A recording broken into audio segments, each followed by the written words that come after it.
Vous est-il déjà arrivé de rêver de quelque chose qui s'est finalement produit peu de temps après, comme un accident, une mort ou bien une rencontre? Aujourd'hui, dans cet épisode, nous allons parler des rêves prémonitoires. Ces rêves, en fait, que l'on appelle prémonitoires, nous plongent dans des dimensions différentes. Alors, entre mystère, psychologie et spiritualité, je vous propose dans cet épisode de vous poser cette simple question. Et si nos rêves savaient avant nous? Alors attention, préparez-vous dans cet épisode, je vais vous partager des témoignages d'abonnés absolument incroyables. Alors avant de commencer, ce qu'il faut savoir, c'est que j'ai déjà fait un épisode sur les rêves de manière générale et il est disponible uniquement sur Spotify et Deezer parce qu'en fait, quand j'ai sorti l'épisode, c'était bien avant de me lancer sur YouTube.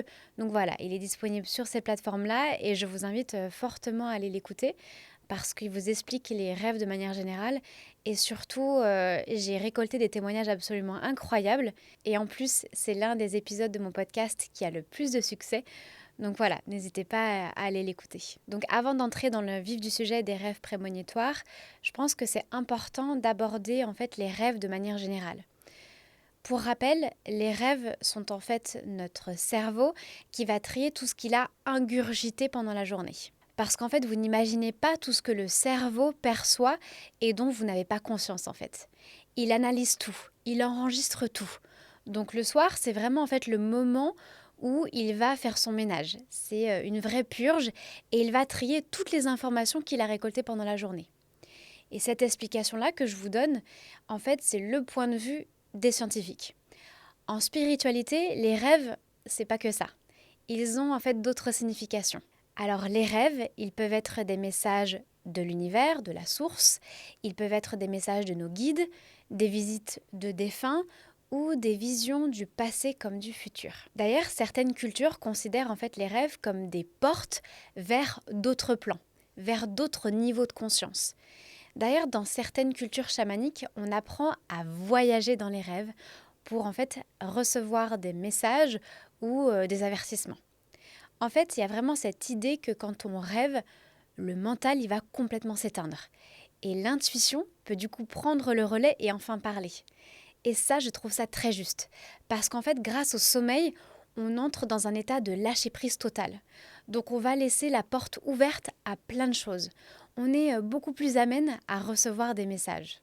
En tout cas, nos rêves ne sont pas juste une association d'images qui n'ont en fait ni queue ni tête.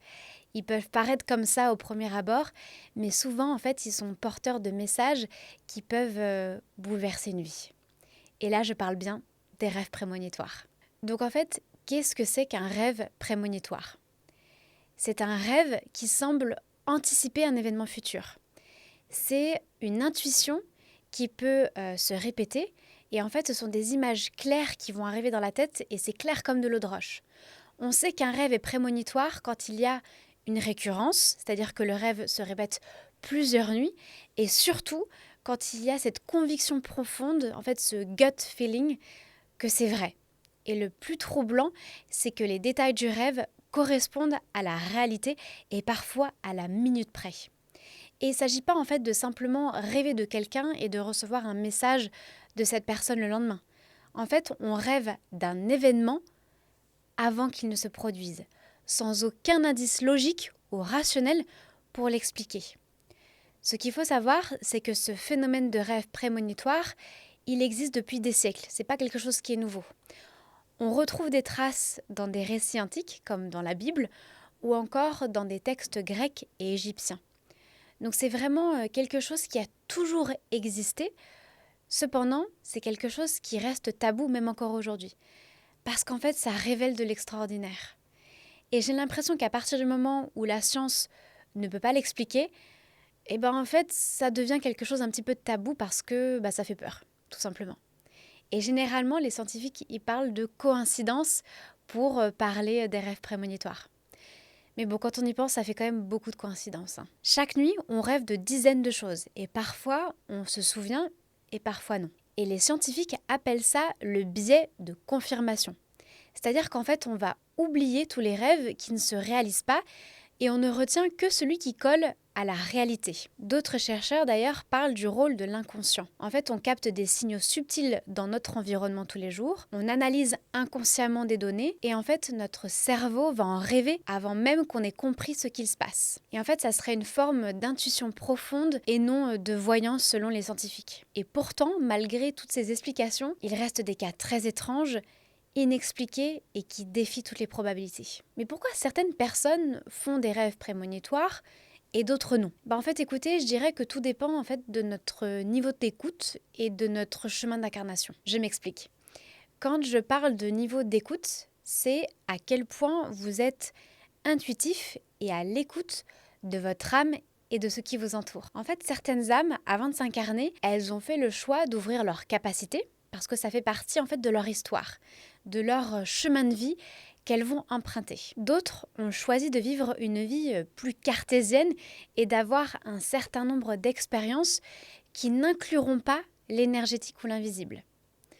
Ensuite, certaines personnes vont être tout simplement plus ouvertes et à l'écoute de leur sens. Et ça, c'est une ouverture propice aux intuitions et rêves prémonitoires. En tout cas, je pense qu'il est important de prendre en compte qu'il n'y a pas de chemin et de schéma type. Nous sommes tous différents. Par contre, nous sommes tous en capacité. Certains vont les ouvrir et d'autres non. Alors n'oublions pas que l'utilisation de certaines substances comme la boisson ou encore les médicaments peuvent altérer ces sens. Donc je pense qu'en fait, on a tous des prédispositions, mais en fait, ça va dépendre de nous et de notre libre arbitre. Le fameux où j'en ai parlé il y a quelques semaines. Donc on peut faire le choix d'ouvrir nos capacités ou de les laisser fermer. Voilà, c'est un choix. Et là, je me pose une question. Et si rêver sauvait des vies? J'ai lu une histoire que j'ai trouvée absolument dingue et j'aimerais vous la partager aujourd'hui. En fait, c'est l'histoire d'une jeune mère thaïlandaise qui s'appelle Pawade.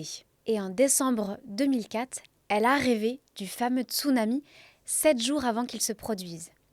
Donc dans ce rêve prémonitoire, une vague gigantesque submergeait la chambre de sa fille, située au rez-de-chaussée de sa maison. Ce rêve pour Pawade, il était si réel dans sa tête, si puissant, qu'elle a décidé le lendemain de déménager la chambre de sa fille à l'étage avec tout le reste de sa famille. Et comme vous le savez, quelques jours plus tard, le tsunami le plus gros de toute l'histoire de l'humanité a frappé l'océan Indien, dont les côtes thaïlandaises. Vous imaginez? Et cet exemple, il est extraordinaire. En fait, j'entends souvent que le temps, dans l'énergétique, il n'existe pas. C'est en fait une construction humaine. Donc on peut partir du principe que si le temps n'existe pas, peut-être qu'en fait on a accès au futur inconsciemment, puisqu'il est sur la même ligne d'existence. En fait, on parle d'un futur qui existe déjà, parce qu'on est sur la même ligne de temps. En fait, c'est un sacré concept le temps quand on y pense, et c'est un autre sujet que je pense que je l'aborderai un jour dans un épisode de podcast, mais pas pour l'instant parce que pour être très honnête, ça m'angoisse, et de savoir que le temps n'existe pas, que tout est en même temps, machin, voilà, on en parlera à un autre moment. Mais en tout cas, c'est intéressant de se poser la question et d'imaginer ce cas de figure. Bon, des témoignages comme celui de Pawade, j'en ai des milliers. Il en existe des milliers sur Internet. Et aujourd'hui, j'aimerais vous partager des témoignages absolument exceptionnels d'abonnés qui ont eu des rêves prémonitoires. Alors préparez-vous, ces témoignages, ils sont bouleversants. D'ailleurs, ne soyez pas surpris parce que ces témoignages, je vais vous les lire et je vais les lire à la première personne du singulier. Pour commencer, j'aimerais vous parler d'Amélie, une jeune femme qui a déjà eu des rêves prémonitoires et ces rêves ont vraiment changé sa vie. Alors voici son histoire. Je ne fais pas particulièrement de rêves prémonitoires, mais j'en ai déjà eu qui étaient assez frappants. L'un m'a beaucoup marquée. Petite, je rêvais souvent que mon père tombait d'un pont et j'avais toujours le chiffre 40 en tête. Je ne savais pas pourquoi à ce moment-là. Et en fait, ce qu'il faut savoir, c'est que mon père travaillait comme chef de chantier sur la construction de ponts. Un métier extraordinaire, mais à haut risque. À mes 12 ans, un accident très grave s'est produit et qui a marqué ma famille à tout jamais. Mon père travaillait sur un chantier qui était presque terminé. Et un jour, sur ce chantier, une nacelle est tombée de 90 mètres de haut. Malheureusement, mon père est décédé avec un de ses collègues. Ce chantier, c'était le viaduc de Vior. Et ce qu'il faut savoir, c'est qu'il venait de fêter ses 40 ans. Mais mon rêve prémonitoire ne s'arrête pas là. Plus récemment, j'en ai eu un. Et celui-ci est très beau pour le coup. Pour un petit peu plus de contexte, ça fait des années que je désire être maman. J'ai eu quelques bâtons dans les roues à cause de problèmes de santé que je devais d'abord traiter.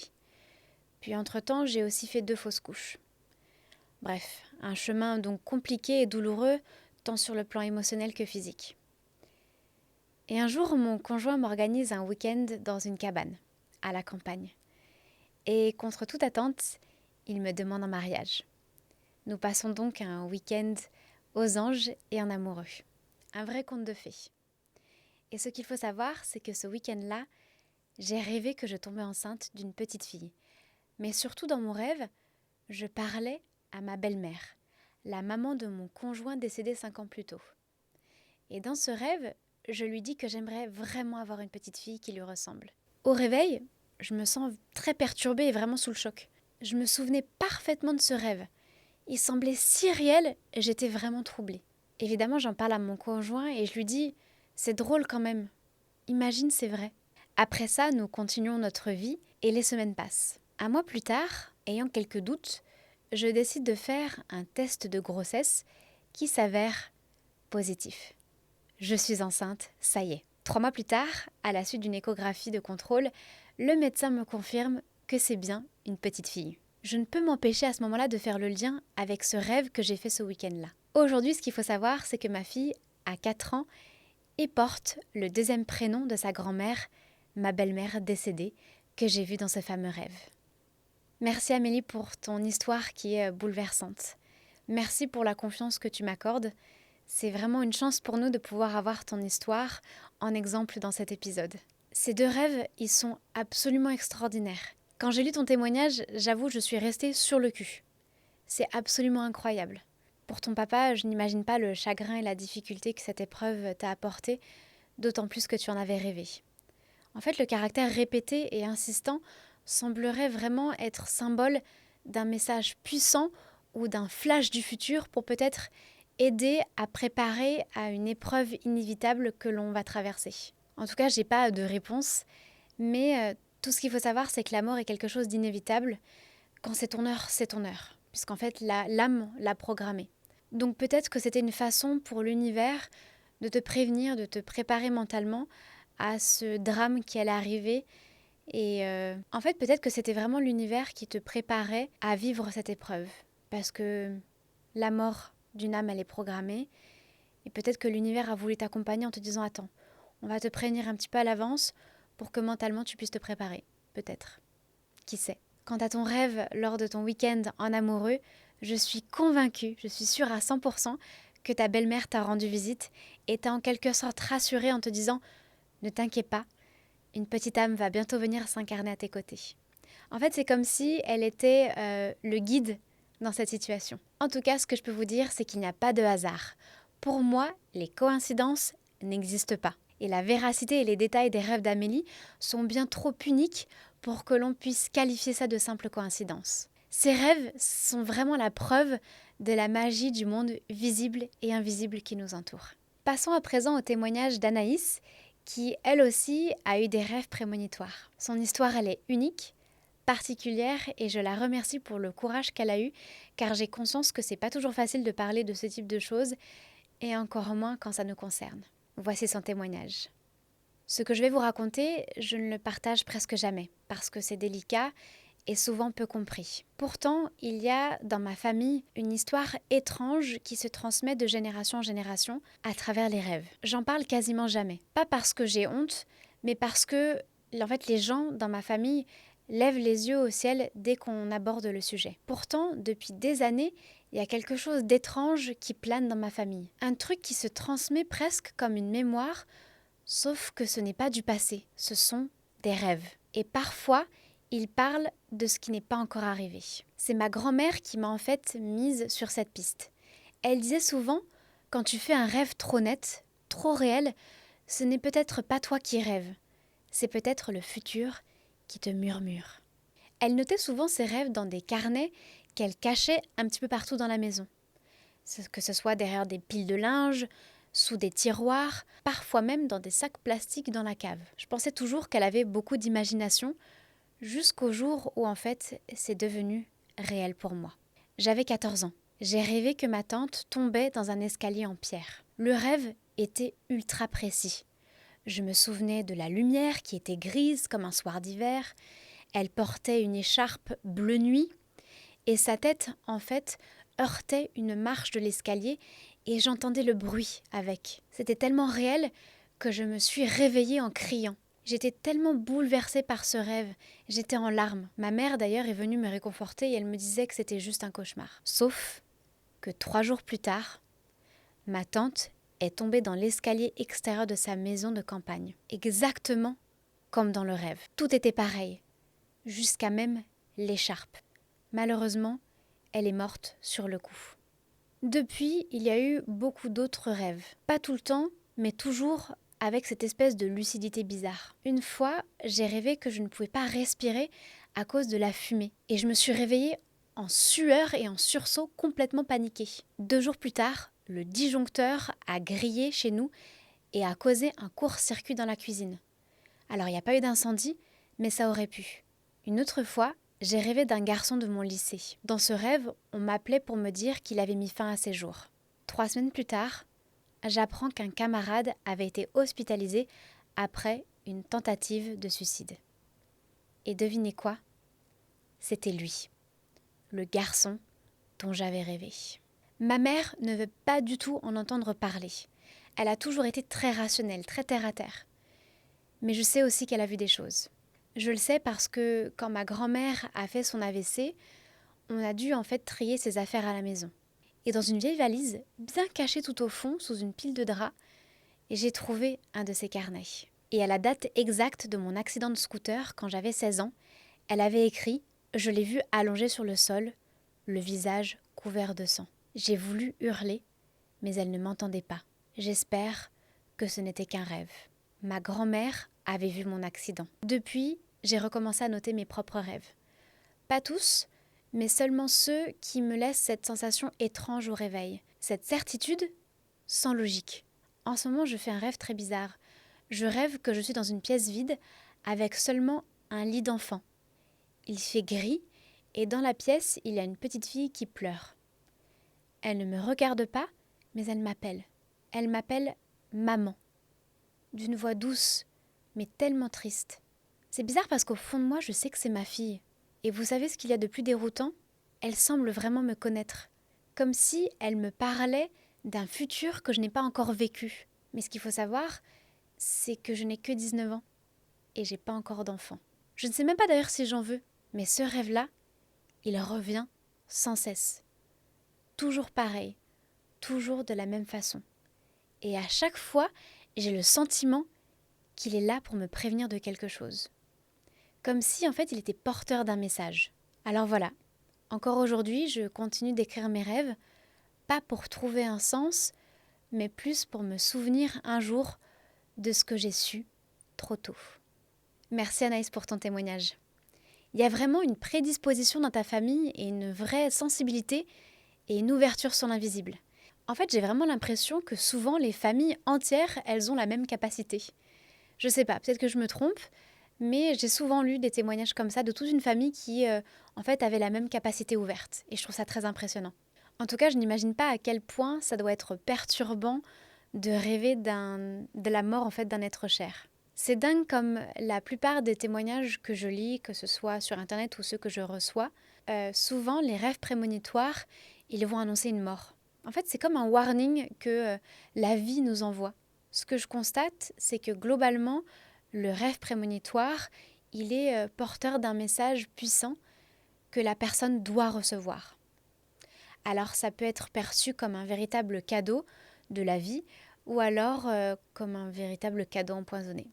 À vous de voir comment vous voulez le prendre. Je pense que le rêve, il nous réconcilie avec énormément de choses. Il abolit les distances, il anticipe des événements, il fait revivre les morts, il délivre des messages, guérit, donne des solutions à des problèmes. Enfin voilà, il peut être porteur de beaucoup de choses. Et peut-être que certaines âmes perçoivent des fragments du futur, non pas parce que c'est écrit, mais parce qu'en fait c'est tout simplement déjà là, quelque part. C'est quelque chose qui existe déjà. C'est en fait une autre manière de voir le temps. Alors, est-ce que les rêves prémonitoires existe vraiment? Est-ce que ce sont des messages? Est-ce que ce sont des formes de protection? Ou tout simplement, comme disent les scientifiques, une coïncidence? En fait, peut-être que la réponse importe moins que la sensation qu'il laisse. Celle que notre inconscient, notre âme ou l'univers essaye en fait de nous parler. Je pense que le maître mot de cet épisode, c'est « Et si on apprenait à mieux s'écouter ?» Je vous laisse me dire ce que vous en pensez en tout cas en commentaire. N'hésitez pas à écrire vos rêves, parce que peut-être que suite à cet épisode, eh bien vous allez commencer à écrire vos rêves et vous allez commencer à découvrir plein de choses et à peut-être faire des rêves prémonitoires. J'ai hâte en tout cas d'avoir vos retours en commentaire sous la vidéo YouTube et même sur Spotify, Deezer, etc. Même les plus étranges, vous inquiétez pas, on peut essayer de les déchiffrer en fait tous ensemble. C'est la fin de cet épisode, j'espère qu'il vous a plu. Je vous remercie infiniment pour votre écoute, attentive et surtout votre soutien au quotidien parce qu'en fait on est nombreux de plus en plus tous les jours sur YouTube et sur les autres plateformes et ça c'est génial et j'en suis tellement reconnaissante, alors un grand merci. Je tiens aussi à remercier du fond du cœur Amélie et Anaïs pour leurs témoignages précieux et leur confiance. Et la cerise sur le gâteau, je suis extrêmement reconnaissante de pouvoir vous parler là sur YouTube en images et de vous offrir donc cette expérience visuelle et auditive et tout ça c'est grâce à Fruit Salad, ma boîte de production. N'hésitez pas à me suivre sur les réseaux sociaux, c'est toujours un bonheur d'échanger avec vous. Donc voilà, n'hésitez pas à me faire un petit message. J'y réponds toujours. Je réponds à tous les messages, tous. Et comme chaque fin d'épisode, j'ai choisi une citation qui me parle et qui est en lien avec l'épisode qu'on a évoqué. Ce qui t'attend est bien plus merveilleux que ce qui est derrière toi. Et cette citation est de Eileen Cady. Bonne semaine à tous. Bisous d'amour.